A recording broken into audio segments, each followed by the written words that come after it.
My name is Leon Bailey, and I'm Senior Vice President at the Community Foundation for Greater New Haven in Connecticut. And I'm also board member of Give Black Alliance. It's my pleasure to welcome you to this couch conversation discussing what matters. This is Mental Health Awareness Month, and as a result, we are celebrating the right to be here, fully here. We are excited to welcome you to this conversation with Courtney B. Vance and Dr. Robin L. Smith as we focus on mental healthiness in Black men. As a minister, brother, godfather, teacher, and board member, I have worked to be of service to my family, to my community, in my work of forming in one expression, the first family planning clinic for men in the state of New Jersey. I can attest to the fact that there is an invisible ache that claims the souls of so many people. And tonight, we are going to discuss how we can reclaim our power for a brighter future. I want to thank you for joining us on this journey and being here tonight. And now, I would like to introduce Bethia Carter, President and CEO of Give Black Alliance. Bethia? Thank you, Leon. Thank you so much. And thank you for being here. Also, I would like to thank everyone that joined us this evening and thank our sponsors. We have so many sponsors that have stepped up and ensured that this conversation was available to not just some of us, but all of us. We're Astra, to Brad and Family Fund, to Eastern Bank, Greater Cincinnati, Endowment for Health, George and Faye Russell, Liberty Mutual, TJX. Thank you so, so much. And a special thanks to the Barr Foundations, whose mission is to invest in human and natural and creative potential, serving as a thoughtful steward and catalyst. This program would not exist without you. And most of all, I would like to thank W.K. Kellogg Foundation, a foundation that walks the walk and talks the talk. Their mission is to support children, families, and communities as they strengthen and create conditions that prevail vulnerable children to achieve success as individuals and contributors to a larger society. Black men are an important part of this society. Thank you so, so, so much for your support. So, this topic today, why is this so important? This is a wonderful time for us to not only celebrate who we are, but really welcome us to Mental Health Awareness Month. There's no better way of celebrating today than having this conversation. I watched a while ago a vision that really captivated me. It was Dr. Robin on TV leaning in, stating these words, "You have the right to be here." And that struck a deep, deep, deep chord within me. And thinking about not I'm here, not why am I here, but I have a right to be here. Because so many times we're told that we don't have the right to be here. Ralph Allerson's book, The Invisible Man, addressed many of these social ills and intellectual issues that are faced by Black people in the early 20th century that we're still talking about today. And it was identified in the book that Courtney B. Vance and Dr. Robin Smith wrote about this invisibility and the pain that also sometimes robs us of the notion that we actually have the right to be here. We are delighted to welcome them to this conversation. First, I would like to welcome Dr. Robin Smith, a bestseller author, sought after speaker, amazing individual. My daughter loves her. She is an experienced media personality or ordained minister, host of Sirius XM, The Dr. Robin Show, where she addresses some of today's most pressing issues through fearless truth-telling. As a licensed psychologist known for her signature 4-step prescription, wake up, show up, grow up, rise up. She brings a unique healing perspective to our nation's most daunting issues. To deal with issues of discrimination based on gender, sexual orientation, to recovering and rebounding as a nation following a crisis. She was introduced to viewers globally after years of being online through the Oprah Winfrey Show. She currently works with major corporations and nonprofits and sports and entertainment professionals, leading breakthrough programs and presentations that really help people heal from inside out. She is the author of the New York Times #1 sellers, Lies at the Altar, The Truth About Great Marriages, which has been translated into 14 languages, as well as a soulful memoir, Hungry, The Truth About Being Full and Inspirational Vitamins. Thank you so much, Dr. Robin, for being here. Next, I would like to welcome Courtney B. Vance, who really needs no introduction, but we're going to introduce him. He is an award-winning actor who is a powerful presence on the stage to the screen. Most recently, he was featured in a film, Heist 88, which he stars in and produced by Bassett Vance Production, aired on Showtime, and was one of 2023's most watched original film on network and Paramount. The film earned 3 NAACP Image Awards, including an Outstanding Lead Actor in Television and Movies, Outstanding Movie, Drama, and Outstanding Writing. Congratulations. He is the recipient of the Bounce Trumpet Awards Excellence for Entertainment and Honor and an ABFF Honors Award for Excellence in the Arts. He's earned a Grammy nomination for his narrations. He has earned 2 Emmys, a Tony Critics Award, Black Reel TV Award, and multiple other awards. We will be here all night singing your praises. But thank you for joining us this evening. I am delighted to get this conversation started. Thank you. Thank you so much. Yeah, we're honored to be here. And I will say this just on behalf of myself and Courtney, that not only are we honored to be here and to be with you, and we miss your daughter, but also, and to Reverend Leon, to Reverend Bailey, that all of those accolades are all true. Courtney has, I mean, he's a star amongst stars, and he is, and both of us have studied and trained. And we also know a lot about suffering. And so part of why we are here tonight, that's not on our bios, that's not on our resumes, but we know intimately about what it means to have the floor beneath us pulled out, and how to recover and reclaim and reestablish the right to be here. So thank you for giving us this time. Thank you so much. You know, Courtney, in reading your book, there were so many things. My book is marked everywhere because there were just so many things to think about. And one of the quotes that kind of struck me from this book, you know, that really parlays from what Dr. Robin just said. You stated that so many of us are willing to work out physically or to put in long hours and efforts into our professional careers. We work on everything but our mental and emotional health. But those 2 areas, if those 2 areas aren't right, you can be the biggest superstar in the world and the finest specimen walking, but still be in the midst of hell. This is true in so many ways. And this has been true also in your life. And the book begins with an unspeakable tragedy that changed the trajectory of your ministry. Can you share with us what happened? My father took his life back in 1990. He shot himself in the house. And for knowing that my mother was coming through with the housekeeper. So, you know, as Dr. Robin said, you know, all those accolades, you know, we all strive to be able to have those accolades. But at the end of the day, we sitting on the edge of our bed at 2 a.m, none of that stuff means anything. It's just the peace. And my father was not at peace.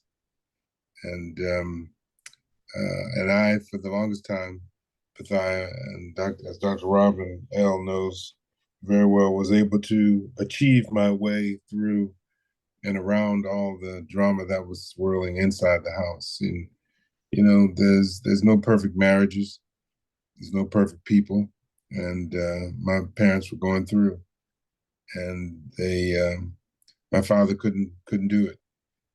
That the victory for me was my mother challenging my sister and I to.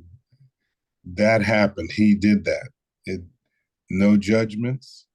That question is always going to be, when we're in the middle of things, what you gonna do? Mm. What are you gonna do with what just happened? Are you gonna take your life and just go on down, keep going down the same drain he was going down? Or are you gonna say, as my mother said, no, that's the end of it. We're gonna stop this right now. Go get some help, and let's see what God's gonna do in our lives from here on out. So that's where we are. That's where Dr. Robin and I came together. After my godson took his life, 4 years ago, I said, I can't do this no more. I got to say something. And our mutual publicist / manager, Miss Gilda Squire, put the two of us together, and here we are. I am so happy, Gil, to put the two of you together. I understand somewhat of what you're saying. My own father died at 49, and I think it was a killing inside of himself, because Dr. Robin, I think your quote really hit me when you said it's important that Black men find the words to acknowledge and describe their pain. It is important that you're able to verbalize your rage in a way that is not destructive to yourselves and others. And it's important to frame your trauma in a way that is truthful and liberating. I'm not so sure my father found that liberation, but in your dissertation, The Effects of Black Manhood Training on Adolescent African American Males, you talk about this trauma, and I'm interested to know, how has the trauma changed from the time that you wrote your dissertation to what you're seeing today? It's interesting that we're talking about 30 years ago. I was super young, not as super young now. And the fact that I chose as my topic, I could have chosen anything, to write about Black boys and what it meant and what Black boys needed to claim their own wholeness. So when you ask what has changed, in some ways, nothing. And maybe it has gotten worse. And what I mean by that is there is a way in which Black boys and men are overtly assaulted now.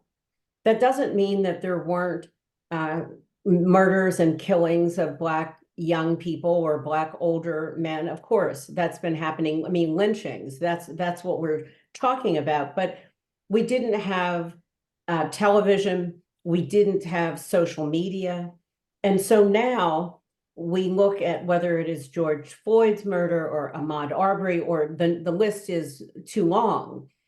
But part of what has changed is that the assault is now openly for everyone to see. And so what Black boys and men are grappling with is, how do they claim their wholeness? And part of our wholeness is that we all have holes, HOLES, longing to be whole, WHOLE, which is a holy, HOLY journey. But how do I do that when I walk down the street as a Black boy or a man, and people cross the street because they fear me? How is it that I, as a Black boy or man, can reclaim my divine birthright that I belong to be here? I'm glad you said that. You mentioned walking down the street, people cross the street, but yet the book is called The Invisible Ache, because you're kind of, I don't know, Courtney, this is question I have for you. You're seen but not seen. You're in pain, but how do you reclaim this? Why the title, and especially the invisible ache? Well, it's, as I said, we're all sitting on the edge of our bed, and this is all of us, men, women, children, and as Dr. Robin will let you know, the group that is the highest rate of suicide among African American people are our children, not adolescents, children. And we all have to figure out, as you stated, we it's something that nobody likes to work. you know, it's everyone likes to be able to get the ice cream and chill. I mean, that's the goal. But at some point, we would. I know I wouldn't be here if I wasn't encouraged by my mom, and then all the people around me. You take one step, the world will open up doors for you. You open up your heart and say, "I need help." Things just start to happen for you. And I think we really, we're all, there's so many ways that and so it's so easy not to do the work. There's no encouragement to, the act of actually finding a therapist, someone to talk to professionally, is not only very expensive, but is grueling, because it's a marriage of sorts, trying to find somebody you connect with, and then the insurance aspect of it, just trying to find your group of folks around you that will support you while you're going through. And it's so easy to to bail and not do the work. And there's no shame or shade on that, because it is difficult, and it's much easier, just like to taking care of yourself, with your diet. It's so much, you're encouraged to go to McDonald's and to all the fast food that string along our communities, than doing the work of making the salad for yourself with a little lean, little protein, putting that Coca-Cola down for a minute and just have some nice water, or but then the question is, why? Why do I need to do that? Why is it important for me to do it? Why is it important for me to take care of myself? And as Dr. Robin correctly stated, because I have a right to be here. It's I'm not an accident. I'm not going to, die quickly, and so there's no need for me to take care of myself. But those messages are in our heads, and reprogramming ourselves with positive messages, with finding those positive things to do that lift us up, that give us encouragement, which is why Dr. Robin and I, we're so passionate about this book, because we have to be encouraged to go down this road. And I'm just saying, I would hope it wouldn't take a suicide like it did for me to go down this pathway. Dr. Robin? No, I'm just, saying yes. And it's so true. And Courtney, one of the things that we talk about everywhere we go is that we know how to suffer. We've learned, we've rehearsed, we've nursed and rehearsed how to suffer. So it requires a decision, a commitment to do something that is counterintuitive to what we have learned. So this is part of lifting the weight. We're not saying, if you haven't walked down the block and someone says, I'm going to start walking a mile, I'm like, whoa, wait a minute. No. Let's just start with, maybe you can walk from your steps to the end of your block and hope you can get back. And so when we start to build new muscle, baby steps, what we find is that we can do hard things. We can change the way we are doing things. So we talk about slavery. Well, there are all forms of slavery because my mind, if it is chained, as Courtney just said, I might look like I'm free. Hmm. I might look like I have agency, but I am more trapped than my ancestors. And so we are committed to inviting people to the table of your own life, and particularly inviting men and boys and mothers who have sons, mothers who have brothers, mothers who have partners, women who have partners, inviting boys and men to the ground, the sacred and holy ground of their own lives, their own suffering, their own pain, and their own joy. That's a big Ooh. table. Ooh. That's Don't right. get us started, right, Dr. Rob? Don't get us going. I just said Dr. Robin and woo. What you have any more questions? But because we about to take off. Okay. But Watch let's out. go. Hi. Let's go. Let's go. You know, Dr. Robin, you're right, because when I think about this issue and mothers, right, with young boys, and the hurt starts young, right? To Courtney's point, we're seeing more of our kids committing suicide than we did even 10 years ago. And we just want to, I just want to use the phrase death by suicide. Thank not you. committed, only because committed is like a crime, and our despair is not a crime. It's our birthright to be joyful, and it's our birthright to hurt. So when someone dies by suicide, we just want to change the language about how we understand that someone who died by suicide, they didn't commit a crime. They may have run out of gas. They may have run out of hope. They may have not had the perspective to run on one day longer. But we want to just remind everyone who's listening, because we all were trained. We were all taught, oh, so-and-so committed suicide. And it feels different when we say someone died by suicide. We don't say someone committed cancer. We say they died from cancer. So they died by suicide. And so I don't want to interrupt you, but I want everyone who's listening to find the new language, because we all have known someone, most of us, and sometimes more than one person who died by suicide. So committed suicide is so different than my father, my brother, my husband, my wife. They died by suicide. That is in the book. And I love what you said in the book. It's the language of the hunter.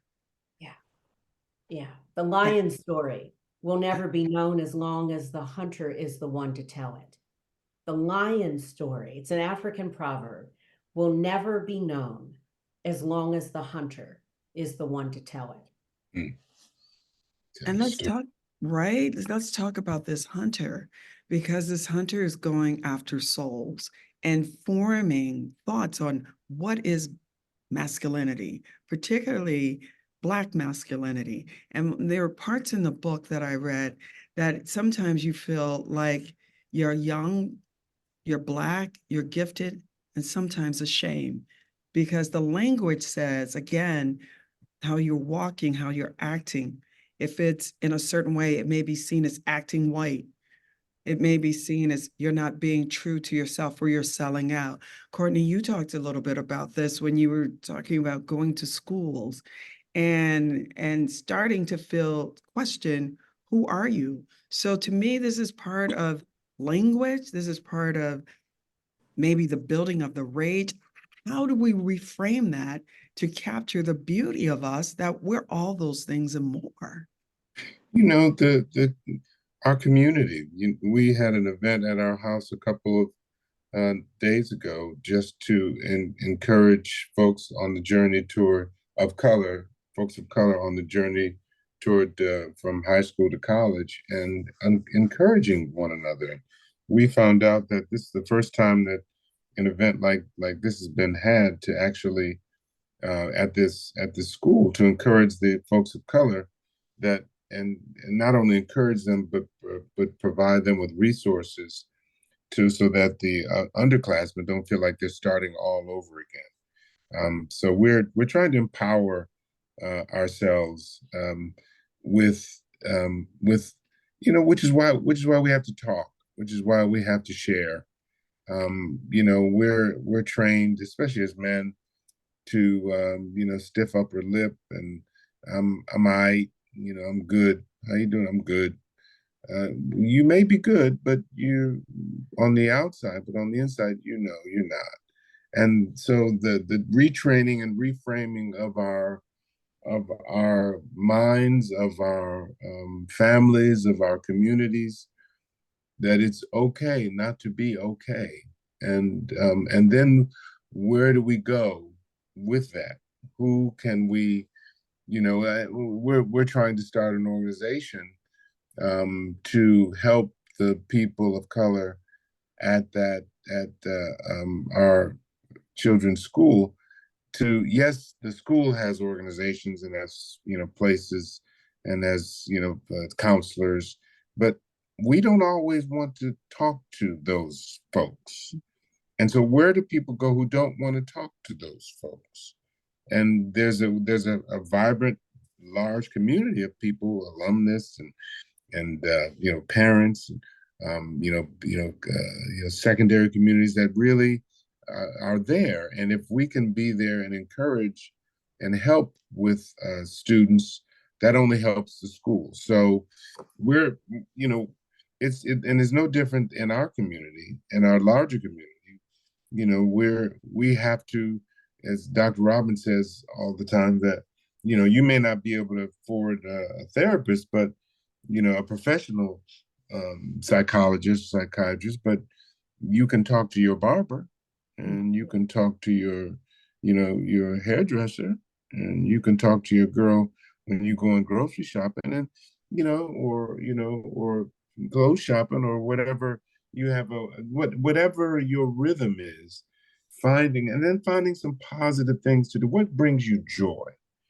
What is it in your life that brings you joy, but Dr. Robin and I were at a radio show interview one time, and we were talking about sharing, and one of the co-hosts was saying that he didn't have time to take care of himself, and Dr. Robin and I just briefly caught each other's eye, and Dr. Robin so wonderfully said, "You don't have time not to take care of yourself." So it's that retraining, reframing our own minds that you're worthy of taking care. You're worthy of doing a small baby step thing. Like maybe when you do have a little break, go take a walk, or take a nap, or listen to that audiobook, or do something good and fun for yourself. Now, so that you don't always feel that you're just giving, and not really receiving anything, and not being taken care of yourself. It's interesting. Oh, just that when Courtney shared that, Yes. I just want to call out his mother's name as well. He mentioned, and I call her Mommy Vance and Daddy Vance, both of them, but she did something radical. You might say, wow, what did she do? She, had her own journey. She was from a generation, his parents, my parents, but his mother was from a generation where you never tell anyone what happened in this house. She did something radical. Because people have services, and again, we're not judging, because we learned how to keep secrets. There's a quote that I say that we're only as sick as our secrets. And so she decided to say to Courtney and to his sister, after they helped her and spent a month, helping her figure out how to use, he always says, he's dating himself, but he's dating us when he talks about the VCR. And, teaching his mother, showing her how to navigate her world, because his dad did all of that. But his mother, as he and his sister were about to leave, she said, before you go, I want to tell you something. And, they didn't know what she was going to say. And that's when Courtney shared earlier tonight. She said, I want you both, when you go back to your respective cities, to find a therapist. And now here's the radical part. And I'm going to do the same. And so here, how many times are our parents saying, do what I say, but not what I do? Don't drink as much, don't self-medicate, don't explode, don't. But then you watch them. And so Courtney's mother decided that everybody in this house is going to get some help. And so I want to remind us tonight of how powerful it is to be the example. When people are saying, I want my children to be happy, I want my son to have high self-esteem, I want him to wear his Blackness with integrity. Well, it's one thing to want it, it is something else to live it before him or her, so that you are the living epistle, you are the living testimony of what liberation looks like. And so I just want to, as Courtney is talking about, having the conversation, having the honest conversation, when someone says, how are you? And I didn't say we just tell anyone our business, but find someone to say, ouch, I hurt. Ouch, I hurt. I hate walking into a grocery store, into a shopping center, and I hate being followed as if I am a criminal. I hate that my beautiful Blackness. I have a friend who is a tenured professor at the University of Pennsylvania, Dr. Howard Stevenson. And sometimes Howard is rushing for class. And if he's running down, and I'm in Philadelphia, if he's running down Walnut Street in Philadelphia, sometimes if he runs, people will cross the street. If he runs into the elevator, they want to grab their purse. And he'll say to them, I'm not going to rob you, at least not today. This is his anger, and then he'll say, I'm running late for class. And they're like, oh, no, I wasn't thinking that. But of course, when people are clutching their purses and you're being followed around, what we're asking Black boys and men and the women who love them to do is to claim how you really feel in a safe and sacred space. It's the only way to begin to liberate yourself and be free. That's powerful, especially when sometimes we don't have the language. I love the fact that you reframe dying by suicide.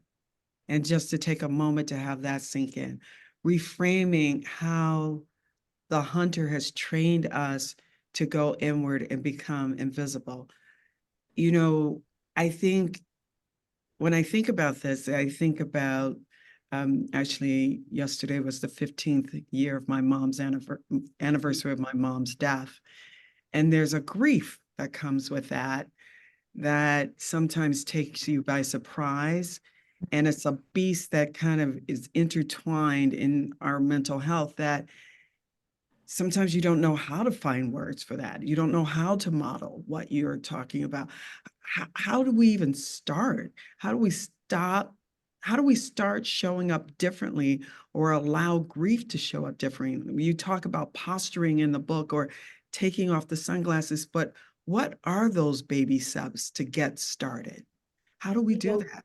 Yeah, it's a wonderful question. Paul Laurence Dunbar said, we wear the mask that grins and lies, not because we're liars, but simply because the mask is what kept us safe.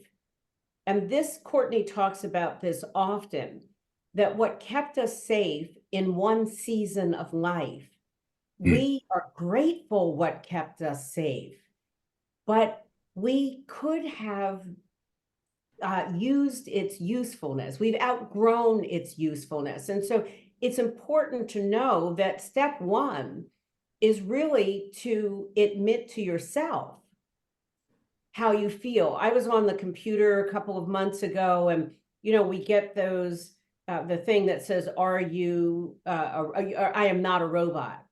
But I got one that I had not seen before. And I took a picture of it. It said, I am a human. I am human.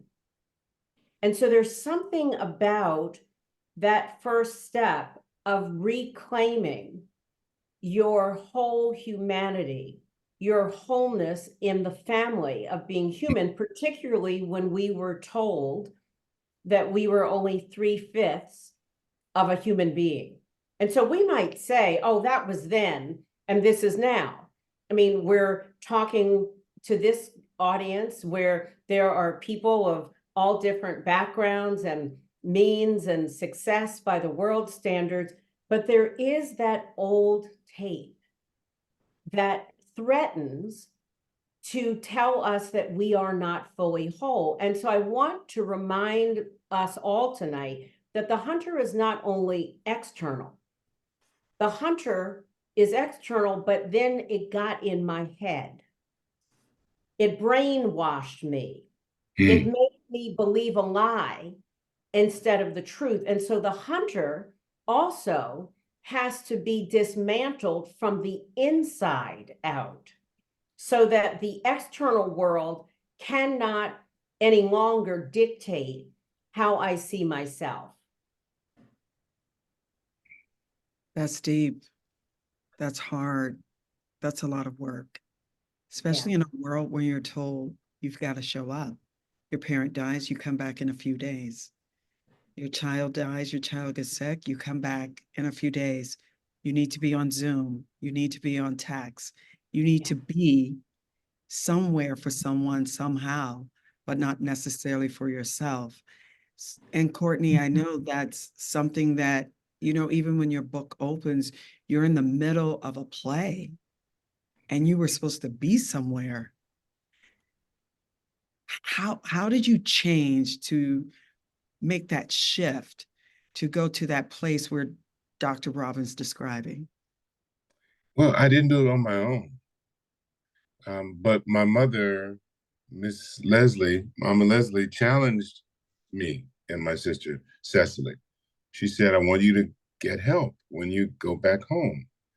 And I'm going to do the same. And so I couldn't blow it off because my mom asked me. I mean, this is a very pivotal moment in our lives. And it's my mom who was, we were a very close family. And so I said, okay, I don't know how I do this because I've had no practice in it. But again, you take one step, God will take, you build it and people will come. And so all of a sudden people, because they know what happened to me, I went back to 6 Degrees of Separation on Broadway, and they welcomed me back in, and I got back in the show, and we got back in rhythm. A lot of times, as we know, work helps us navigate. It gives us something to do. And then by that time, I had found a therapist, Dr. Margaret Kornfeld, God rest her soul, and she and I began to get in rhythm. That it took 5 or 6 or 7 therapists before I found her, but found her from one of my cast members saying, I know somebody, could I gift you with a massage in between shows? And from there, the young lady who gave me the massage, she suggested this person, and Dr. K and I I called her Dr. K and I ended up together. And then Dr. K challenged me. She said, how do you make decisions, Courtney? I said, I flip a coin like everyone else. She said, no, everyone else doesn't do that, Court. But she tucked that away. And she said, Courtney, do you have the patience to let the mud settle in the water and the water become clear? I said, oh, no. I got to go. I got to do it. She tucked that away. And then she said, Courtney, I'd like you to, she said, do you dream? I said, I don't know, Doc. I don't remember my dreams. She said, well, I'd like you to get your dreams. And that is time, 46 minutes. Gotta go. So she challenged me. And don't give me a challenge. I'm that person. So I ended up in a new school. Of course, I was doing the play, as you said.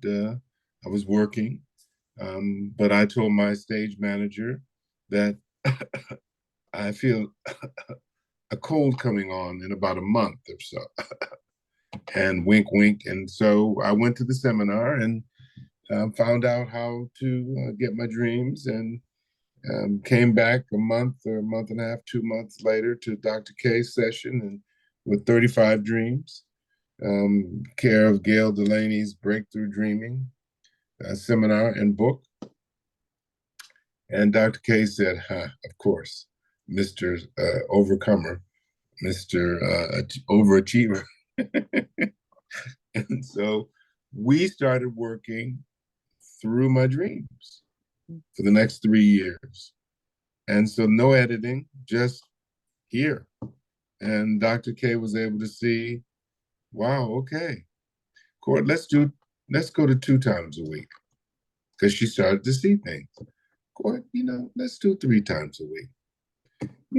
After 2-3 years, she's like, Court, I think we're ready for you to fly on your own. You've been, and then, 4 or 5 years later, when Angela and I got married, she said, she was invited to our wedding. She said, we did some amazing work, Courtney. I said, what do you mean? You've got, you got a lot of clients. Me? She said, Courtney, we were working, you weren't laying out on the couch, but we were in analysis. I mean, so it's really, this is from somebody that didn't know anything. All I knew was that my mother challenged me and I had to do what she asked me to do. And if you begin, the hardest part, Doc, is beginning, as we all know, just figuring out what the rhythm is to begin to work out, what the rhythm is to begin to eat better, what the rhythm is to get in the bed earlier so you can rest. What's first step, second step? It's those little steps, those little things that we can do. But in order for us to do that, we have to make a decision that is what we're going to do, that is now going to be a part of our lives, that it's important enough, that we're important enough for us to organize our days in a different way. Doc, take it from there. Yeah, and that we're worthy. That's what this is all about, that we are worthy, that we deserve to be here, that we have the right to be here. And here meaning here in this body, here in this life, here in my life.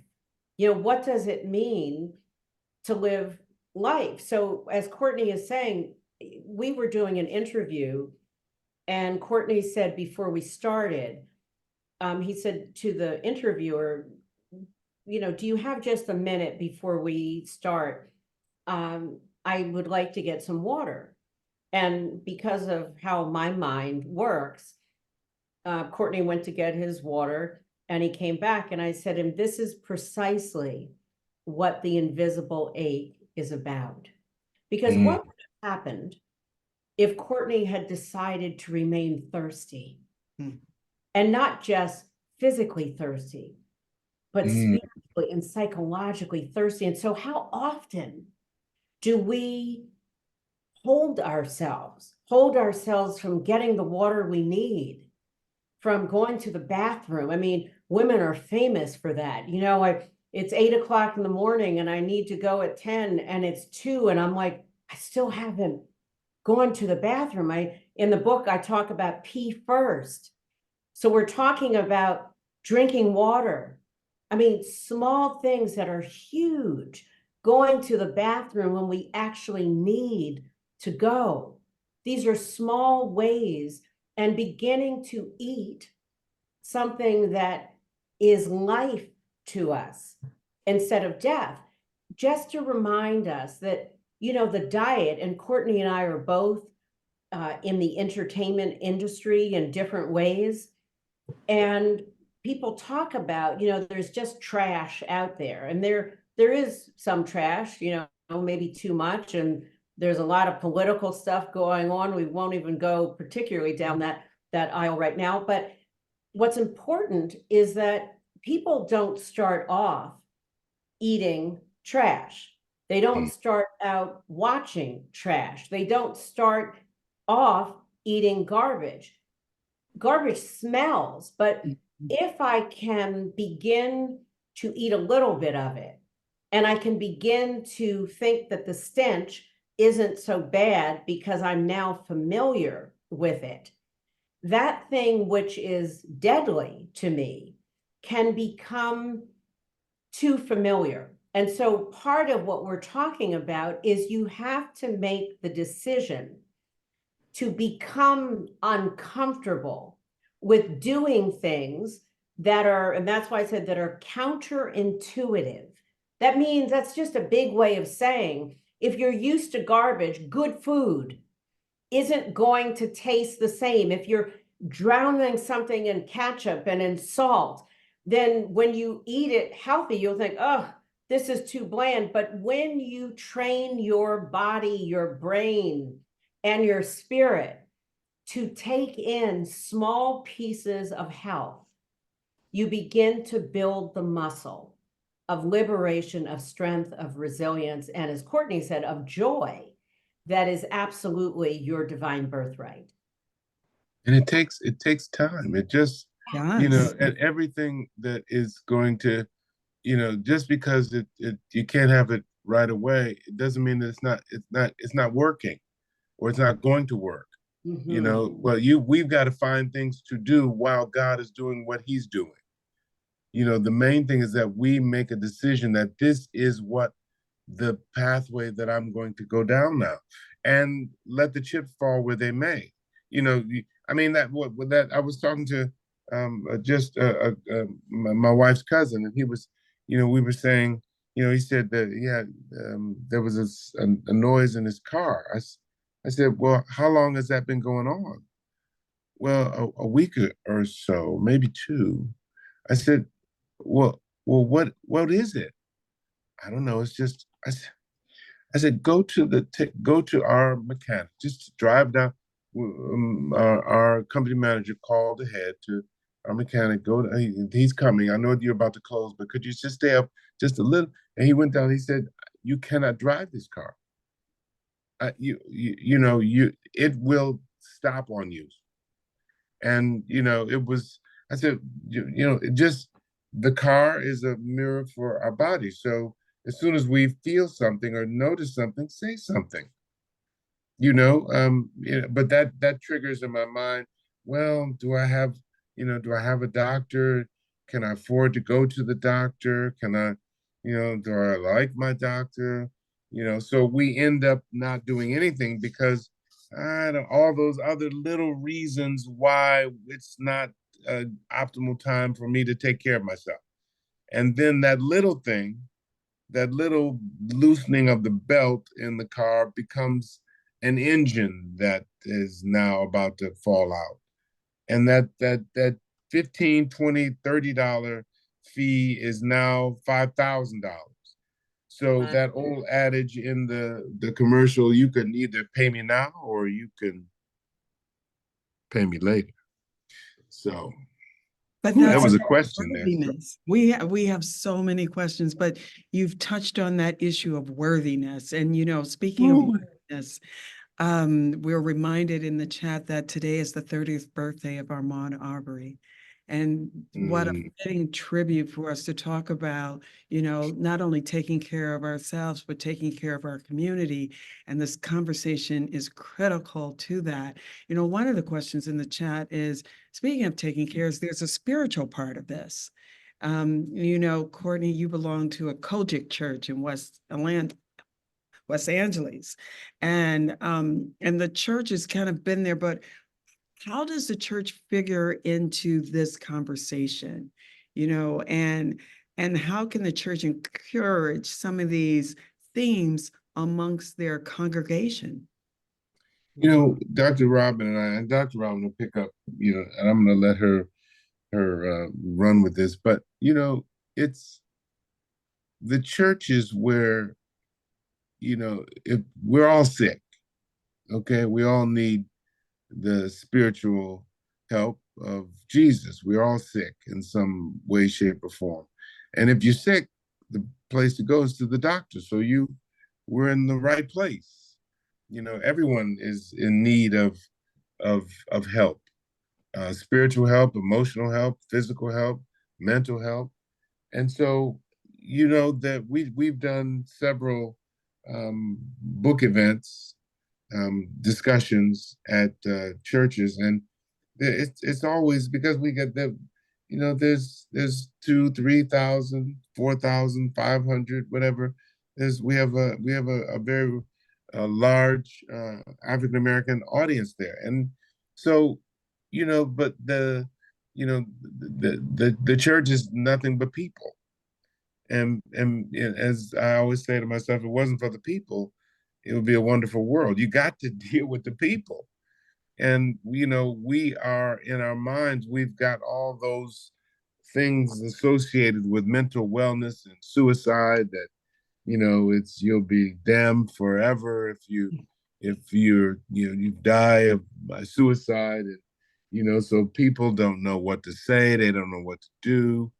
And, I was at the homegoing service for my dad, and that was it was a young 30-year-old, and I was, just my deer in the headlights, and that they wanted me to say something, and all I could say before I'm about to fracture was, that man was my father.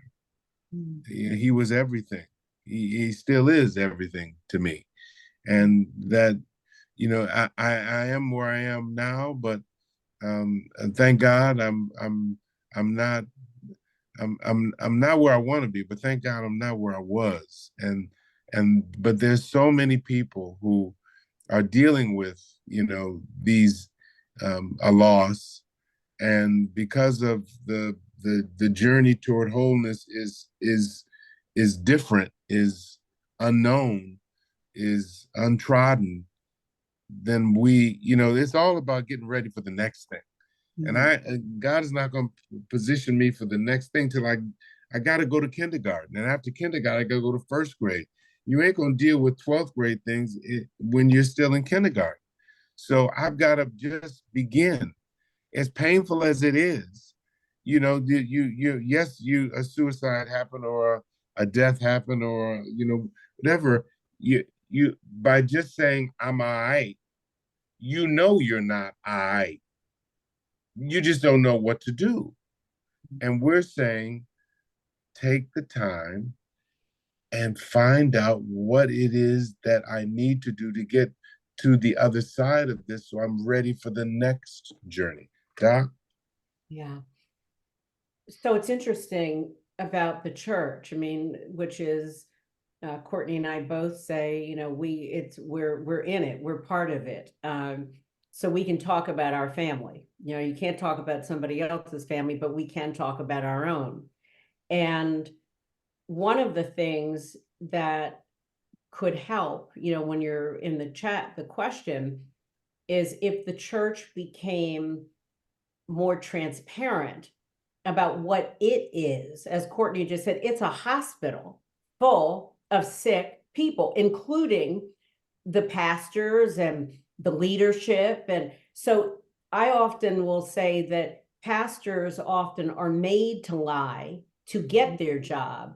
And then they get the job. And what I mean, in case people aren't clear about what I mean, is we want airbrushed images of our clergy. We want airbrushed images of the family. We want, I've heard people say, well, I would never hire a single pastor because he or she would then be dating. And I think, okay, but what you will do is hire a pastor who gets married so you can hire them. And then they don't have any kind of marriage because they got married because you made them lie. So what we're talking about is, how can the church and the leadership and the congregation understand that we're all in the hospital. We have different disorders, we have different diseases, but we are all in a place, as Courtney said, for sick people. Not bad people, but sick people, troubled people, people who are struggling. And so I think as we understand what the church was meant to be, not what it has become, but what it was meant to be, which is a safe place for people to mature and grow up. To Right. mature and grow up. Judas, in the Bible, died by suicide. And it says that, Judas died because he felt so badly that he had betrayed Jesus. And the only difference really in Judas and Peter, who also denied Jesus, Right. is that somehow Peter could fathom that he could be forgiven. He could fathom that somehow what he had done wasn't so terrible that he needed to leave this world. But there really was no difference between Peter and Judas, except one did not understand that there was enough grace to cover anything that he or she or we have done. And the other thing I just want to say about the church is there's a story in the New Testament that we share all the time, that there was a shipwreck, and it said that some of the people who got to shore, they could swim. So they swam back to shore. And that's fantastic. But what about the rest of us? What about all the people who couldn't swim? You know how they made it? It says they floated on the broken pieces of the ship. And so what Courtney and I, and what the Invisible Ache is really about, it is the good news that you can take all the shattered, broken parts of your life, all the things that went wrong, from racism to sexism to unfairness to suicides to just that things didn't work out. But that's your flotation device into the life that you want to live. And so bad things happen, but good things are awaiting you if you make the decision to take the shattered, go back in the trash, the stuff you threw out, and realize that's the stuff that's going to help reestablish my life for good, for grace, and for triumph. Well, Reverend Smith, thank you for that message, because you and Courtney preached a message today. We have so many more questions in the chat, and maybe we'll take them offline and try to get them answered for you and put them on our website. But for tonight, I knew 1 hour would not be enough, but I thank you for just filling my own soul, for taking the moment to share this message with us, for taking the moment to help us see not just those shattered parts, but having faith that we can actually float on them. That's powerful. Thank you so much. Thank you, Dr. Smith. Thank you, Mr. Vance. And thank you to each and every one of you that stayed with us on this message. We invite you to come back. We have books for the people that actually are attending, but most of all, we invite you to stay in contact with us on social media. We will try to maybe work with Dr. Smith to get some of these questions answered, because there's so many in there that are so impactful. But again, thank you, Dr. Smith. Thank you for the blessing that you have been and the ministry in this book. Thank you, Courtney, for sharing this ministry with us. I'm so happy that Gilda put the two of you together to give us this message tonight.